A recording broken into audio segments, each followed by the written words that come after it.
Hoje, por exemplo, quando você fala que Deus criou o mundo, isso evoca imediatamente a ideia do design inteligente. Deus fez um projeto. Esse projeto consiste de um conjunto de leis cósmicas que determinam, então, a forma e as propriedades de cada ente, etc, etc. Eu digo, muito bonito, mas acontece que a doutrina católica diz que Deus criou o mundo do nada. Então, de que substância ele pode ter preenchido este mundo, se não dele mesmo? Isso quer dizer que Deus não cria coisas no sentido de manipular alguma matéria e lhes dar uma forma. Ele infunde a sua própria forma. Isso quer dizer o seguinte, que criando a criatura, Deus não age sobre ela como uma força externa. Ele a constitui de si próprio. Eu escrevi um textinho aqui, preciso tentar se explicar isso assim oralmente, eu não conseguiria, então eu preferia escrever, eu vou ler aqui para vocês, depois eu passo o texto para vocês. Para ler o capítulo 1 do livro 3 da Suma contra os Gentios, é preciso colocar-nos mentalmente no nível de abstração e universalidade requerido pelo assunto. Santo Tomás aí trata da origem primeira de tudo o que existe. Não se trata, portanto, de imaginar uma força que haja de algum modo sobre as coisas, pois isso não só pressupõe a existência anterior de coisas, mas define o agente de modo errôneo por uma noção transitiva, a de força. Quando é claro que a ideia mesma de um movimento transitivo exige algo em direção ao qual se transita, mas Deus não tinha em direção a quem transitar. Trata-se isto sim de compreender que, se existência é o estado daquilo que existe, ela própria não pode existir nesse sentido, pois então se reduziria a um existente entre outros. Também nos pode compreender a existência como soma ou conjunto daquilo que existe, pois nesse caso ela não teria nenhum atributo próprio, senão aqueles que estão nos existentes, ou aqueles que resultam das relações entre eles, e portanto ela nada seria por si mesma. Para apreender a noção de existência, você tem de fazer um esforço de imaginação para conceber a total inexistência do que quer que seja. Se nós falamos de criação, então que nada existia. Então vamos suprimir tudo.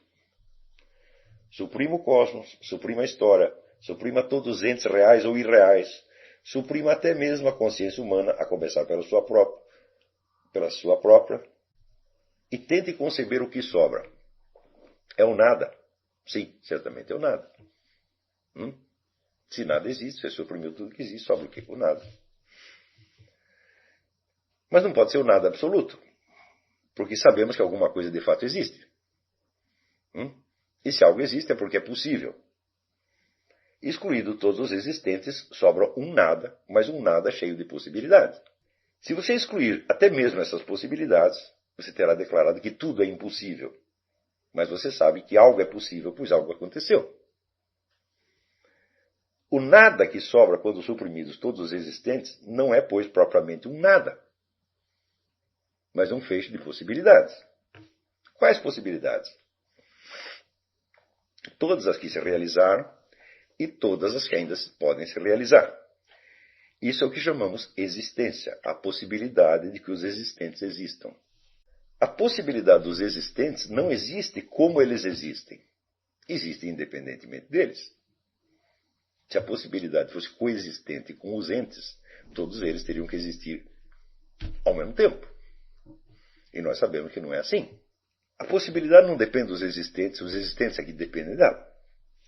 Mais ainda, a possibilidade transcende infinitamente os existentes, pois abrange também todas as relações possíveis entre eles. O conjunto das relações possíveis entre os existentes não pode ser deduzido da soma dos atributos de todos eles, pois há possibilidades acidentais que não derivam desses atributos. Ou seja, a possibilidade abrange não somente todos os entes possíveis, mas todas as possíveis relações entre eles, inclusive relações acidentais que não decorrem da natureza e nem dos atributos deles. Para cada conjunto de atributos de um ente, há em volta um conjunto imensamente maior de acidentes possíveis.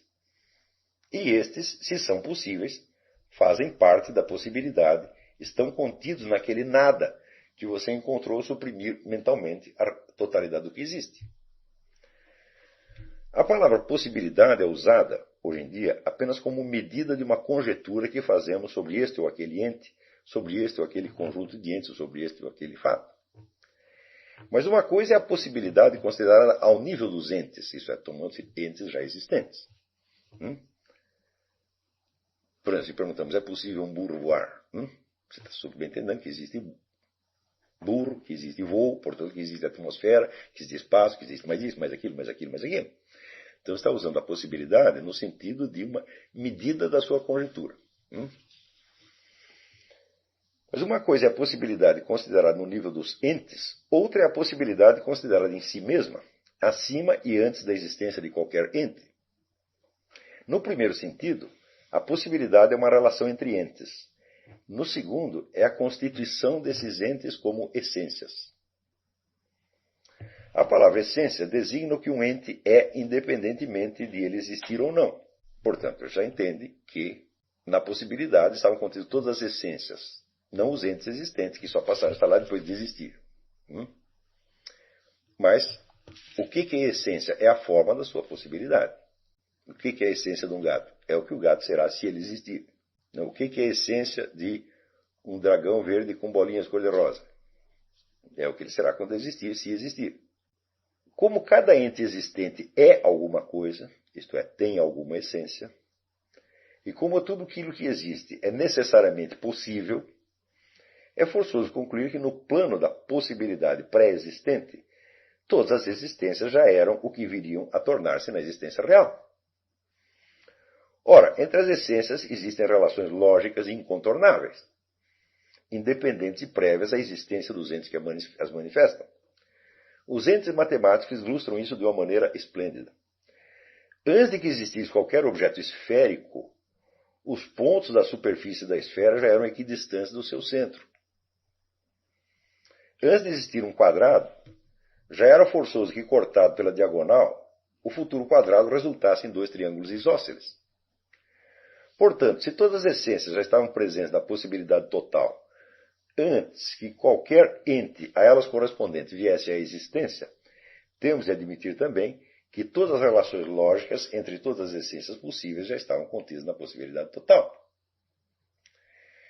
Mas entre os entes, há relações que, sem ser ilógicas, são alheias à lógica, no sentido de que não podem ser deduzidas das essências. São as relações acidentais. Se essas relações não estivessem contidas na possibilidade total, seriam impossíveis e, portanto, jamais apareceriam na existência. Como aparecem, é necessário concluir que elas estavam lá. Pergunte agora como todas essas essências e todas essas possibilidades, como, sob que forma, em que modalidade elas estavam presentes na possibilidade total. Estariam lá de maneira confusa e mesclada, só se distinguindo ao longo do processo da existenciação, quer dizer, as possibilidades eram todas confusas e à medida que existiam, elas se distinguiram. Isso seria o mesmo que dizer que no curso da sua vinda à existência, essas essências realizaram uma possibilidade que não estava na possibilidade total, ou seja, realizaram uma possibilidade impossível. Então, é claro que não é possível esta hipótese. As essências de suas relações, inclusive acidentais, estão todas presentes na possibilidade total e estão lá em modo perfeitamente ordenado e límpido. Inclusive as relações acidentais não estão mescladas e confusas. O que você encontrou ao suprimir todos os existentes começa a se parecer cada vez menos com um nada. Ele é antes a ordem prévia de todas as possibilidades manifestadas no curso da existência. Pergunte agora se a possibilidade universal pode ser concebida apenas como um sistema teórico hipotético,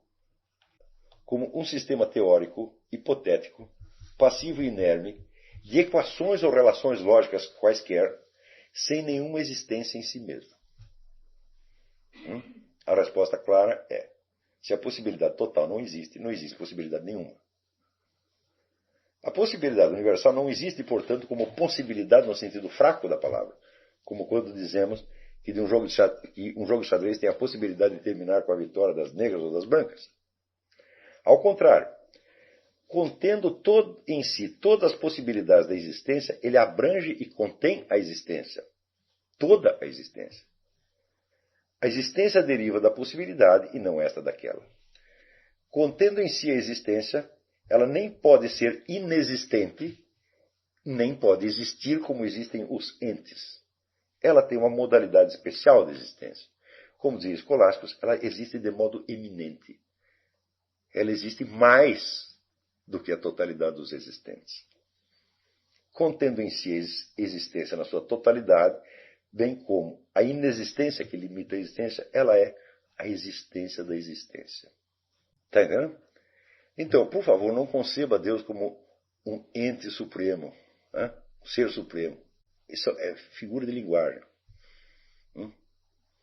Deus é a existência da existência, a própria possibilidade da existência. Portanto, a existência é um aspecto da possibilidade. A possibilidade enxerta a existência na existência. E de onde vem essa existência? Dela própria. Então, eu sei que tudo isso parece bastante abstrato, tá certo? Mas, note bem, que isso aqui não foi feito como uma demonstração, e sim como uma meditação. Meditação sobre o quê? Sobre a frase Deus criou o mundo. A meditação, diz Hugo de São Vítor, é você, em vez de você tirar consequências de uma afirmação, você rastrear o que está no fundo dela. Rastrear o sentido mais pleno do que está dado ali. Portanto, pode parecer uma demonstração lógica, mas é o contrário de uma demonstração lógica. Então, na verdade, a maior parte dos escritos filosóficos que existem são meditações, não são demonstrações. Demonstração é quando você está querendo provar alguma coisa para alguém. Eu não estou querendo provar nada para ninguém, estou só querendo entender. Então, este esforço de dar inteligibilidade, seja a experiência, seja algo que você leu, então, vamos dizer, isto é filosofia tomada na sua expressão máxima. E note bem, o que eu estou tentando entender aí não é somente a frase Deus criou o mundo, mas é a famosa resposta à pergunta por que existe alguma coisa e não antes o nada. Enquanto você conceber, por exemplo, o universo somente no sentido cósmico, no sentido, por assim dizer, cosmográfico, tá certo? E perguntar quem criou isto, ou se isto foi criado, ou de onde surgiu, você nunca vai encontrar uma resposta. Porque cosmos, tá certo? Já é uma forma determinada, já é, por assim dizer, uma coisa. E não tem nenhum jeito de você rastrear a origem dessas coisas se você supuser que para além delas existe algo que as criou. Você nunca vai chegar a coisa nenhuma. Porque este para além delas não está para além delas, está nelas.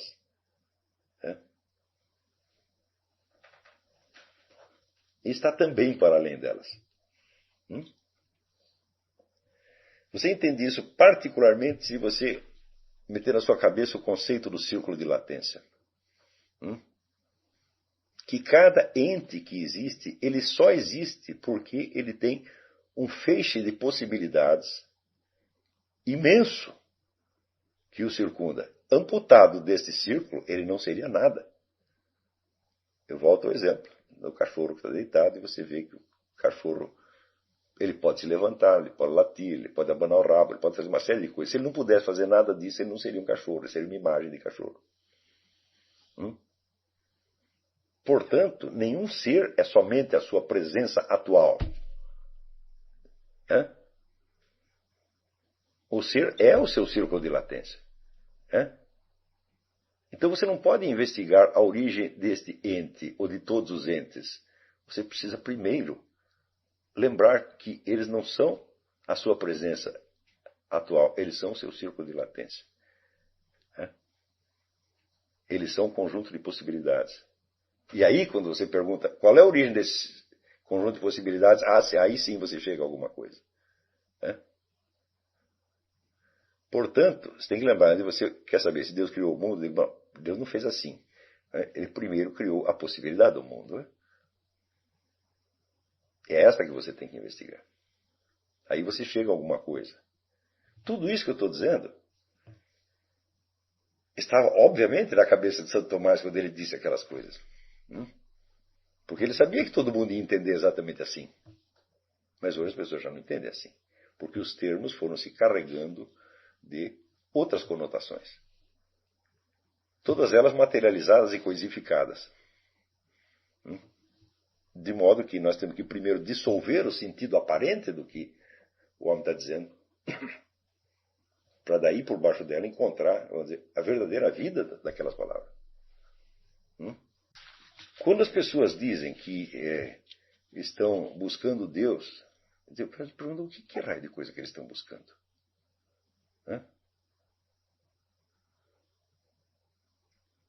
Eu acho que o sujeito que diz que está buscando Deus, ele está mentindo. Porque você está buscando algo que você não sabe o que é. Tá certo? O que você tem que buscar não é Deus, você tem que buscar a verdade. E a verdade é a realidade. Quer dizer, eu quero a realidade das realidades. Ou seja, apagadas ou suprimidas todas as ilusões, todas as aparências momentâneas, todos os auto-enganos, o que sobra? É isso que você tem que buscar. Agora, se você está buscando Deus, você já está buscando um determinado personagem. E esse personagem é representado culturalmente, um cafezinho, sob uma multiplicidade de formas que só confundem as coisas. Inclusive no ensino religioso, meu Deus do céu. Então, por aí você não vai encontrar nada. Agora, o que você vai encontrar? Você vai encontrar um grupo de referência. Pode ser até um grupo de referência chamado igreja. E daí você entrou lá, você acha que agora você está no certo, você está entre os eleitos. E quem quer que saia daquilo é um malvado. E se é isso que você quer, meu filho, no Partido Comunista você tem a mesma coisa. A igreja também dá isso, mas só que é o seguinte, ela não foi feita para dar isso.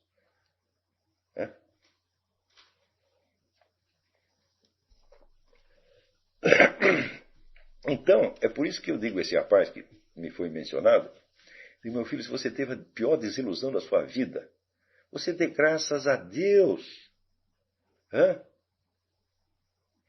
Foi Deus que estourou tua ilusão.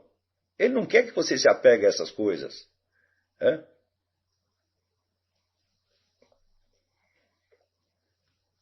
Porque tudo isso são formas criadas historicamente, umas mais legítimas, outras mais legítimas. Nem todas essas formas estão carregadas de criminalidade, como o caso do Legionário de Cristo, mas olha, graças a Deus existem essas empulhações, porque elas são desmascaradas, elas estouram como bolhas de sabão e nos deixam no vazio.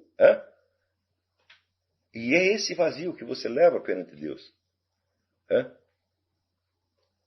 Para quê? Para que Deus te faça de novo. Deus é o fundamento da tua realidade. Você não tem nenhuma realidade fora aquela que Ele está infundindo em você. E é isto o que aparece de novo na comunhão.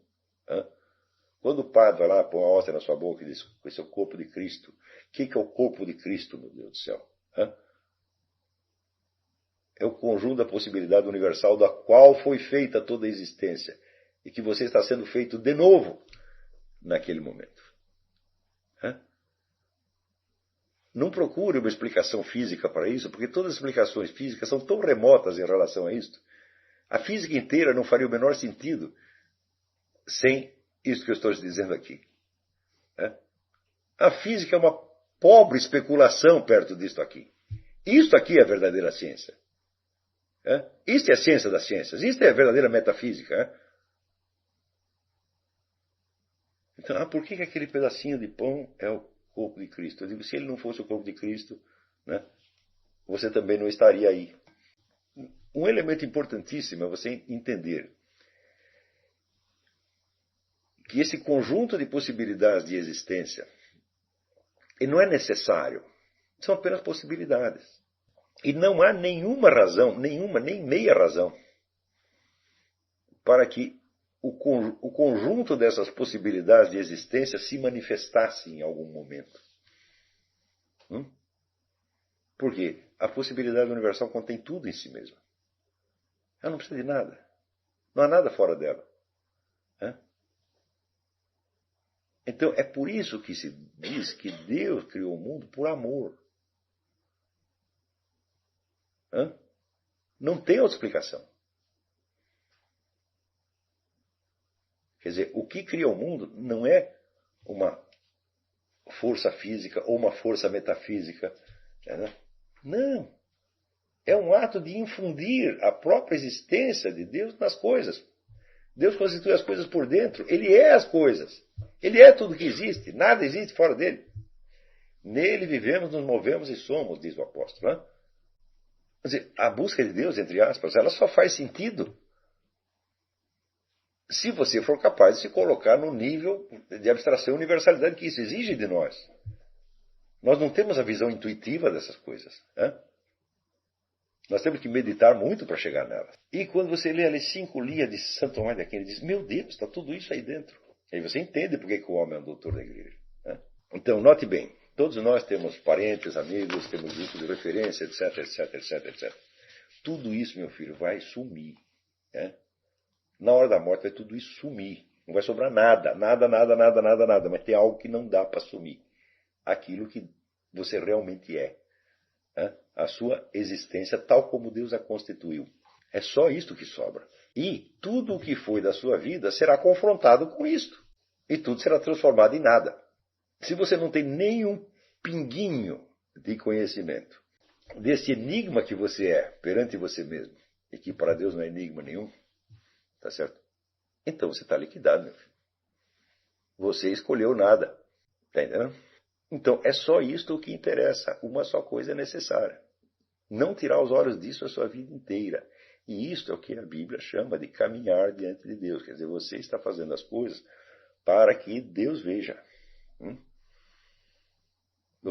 O seu estado de espírito varia, mas a visão que Deus tem de você é permanente. Então, tem horas onde você está se permitindo, tá certo? Entrar em condutas que você sabe que estão falseando a sua essência original. Você está fingindo que é coisas que você sabe que você não é. Porque embora nós não nos conheçamos como Deus nos conhece, nós sabemos que nós temos dentro de nós a figura que Deus criou para nós. Ela está lá sempre. E nós sabemos que, às vezes, nós fingimos que somos outras coisas. Então, nessas horas, nós ficamos envergonhados perante Deus. Mas note bem, ficar envergonhado perante Deus não é a mesma coisa que ficar envergonhado perante os outros. Então, perante os outros, perante a comunidade humana, perante os amigos, você se envergonha de coisas que eles criticariam. Ou coisas que talvez até te prejudicassem socialmente. Mas você acha que Deus vai te prejudicar? Você acha mesmo que Deus vai ficar? Você fez isso, você fez aquilo. Meu Deus, isso é de um ridículo tão imenso. Então, você verá que se você tentar pegar toda a doutrina da igreja e tentar deduzir dela qual a conduta que você deve seguir em tal ou qual situação, você não vai conseguir.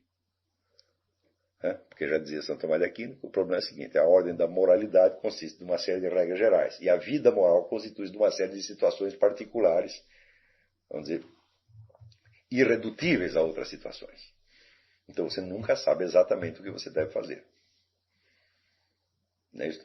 Então, quer dizer, por este processo, vamos dizer, do modelo de santidade, você não vai chegar a parte alguma. Você vai se atormentar de tal maneira que você vai sentir a necessidade de atormentar os outros. Você vai estar 24 horas por dia dizendo, eu sou um pecador, mas você é mais. Quando você segue esta linha, vamos dizer, da chamada norma moral, o que você está fazendo é desempenhar um papel no grande teatro do mundo. Vamos dizer, e qual é o grande pecado perante Deus? É desempenhar qualquer papel no grande teatro do mundo antes de desempenhar um papel perante Ele. Por isso que a Bíblia diz, Deus é ciumento. Deus quer sua atenção. Ele quer que você faça as coisas perante Ele. Quer que você se exiba perante Ele. E não perante o vizinho, perante o Legionário de Cristo, perante o Partido Comunista, perante o PT, perante o MST, perante o Esporte Clube Corinthians Paulista, tá entendendo? Perante sua família, perante sua mulher, tá entendendo? Não pode ter dois deuses. Você só tem um espectador esta coisa. Então, você sabe que qualquer que seja, vamos dizer, a confusão das figuras que você assumiu durante a vida, algo você é. Realmente. Porque é o que você é na possibilidade eterna, é o que você é perante Deus. Né? E é este que tem que se apresentar perante Deus. E eu acho que quando você vai confessar seus pecados, Deus já disse assim, nem precisa porque eu já sei de tudo. Né? Então o que você faz? Você pergunta a Ele. Está entendendo? Quer dizer, a verdadeira atitude de confissão, como mostrou Santo Agostinho no livro inteiro das Confissões, é uma atitude de pergunta perante Deus. Né? De pergunta e de abertura. De modo que, ao longo da vida, a sua figura perante você mesmo se tornará cada vez mais vazia.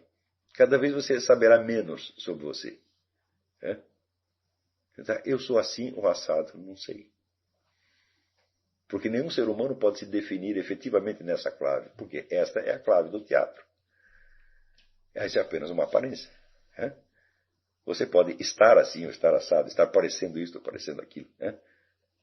Mas, vamos dizer, esta alma, por assim dizer, vazia de atributos, que se você oferece a Deus para que Deus a preencha, esta é a sua única verdadeira realidade. O resto realmente não existe. Essas são só impressões. Agora, inclusive aqueles modelos de boa conduta e santidade que você está seguindo também fazem parte do teatro. Você pode dizer, bom, mas é um modelo um pouco melhorzinho do que os outros. Sim, são. Mas perante o infinito, que diferença faz? Então, não há atitude certa, vamos dizer, perante Deus, senão a total rendição. E a total rendição consiste em dizer, eu não me conheço, eu não me entendo, eu não entendo você, eu não entendo absolutamente nada. Então, faz de mim o que você quer que eu seja. É só isso. Essa é a única coisa, vamos dizer, pela qual, vamos dizer, a única coisa, o único objetivo que merece uma vida. Porque isso não vai acabar. Isto é a sua realidade eterna. Então, o mais não interessa. Miriam Macedo. Em Deus vivemos, nos movemos e existimos. Como distinguir nessa frase Deus transcendente e Deus imanente? Não, você não distingue, você simplesmente sabe que ele tem esses dois aspectos. Não é possível você distinguir um do outro. Você sabe que ele tem, porque você sabe que Deus está presente, está aqui, mas você sabe que ele não está inteiro. Senão você seria o próprio Deus. Mas não tem um jeito de você distinguir substantivamente uma coisa da outra. Não é para... Como disse, isso é uma distinção e não uma separação, é uma distinção mental que você está fazendo apenas. Não existe um Deus transcendente e outro imanente. Existe a transcendência e a imanência. Tá certo?